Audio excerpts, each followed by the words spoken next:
নমস্কার, শুভ সন্ধ্যা। আমার নাম উর্মিলা বর্মন। আমি আজকে একটি রবীন্দ্রসঙ্গীত করছি।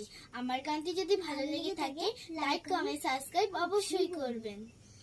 আমরা সবাই রাজা, আমাদের এই রাজার রাজত্বে, নইলে মোদের রাজার সনে মিলব কি সত্যে।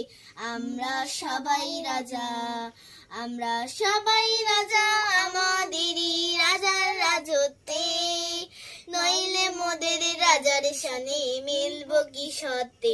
আমরা সবাই রাজা, আমরা যা খুশি তাই করি, তবু তার খুশিতে চড়ি। আমরা যা খুশি তাই করি, তবু তার খুশিতে চড়ি। আমরা নই বাঁধা, নই দাসের রাজার দাসের দাসত্বে, নইলে মোদের রাজার সনে মিলব কি সত্যে।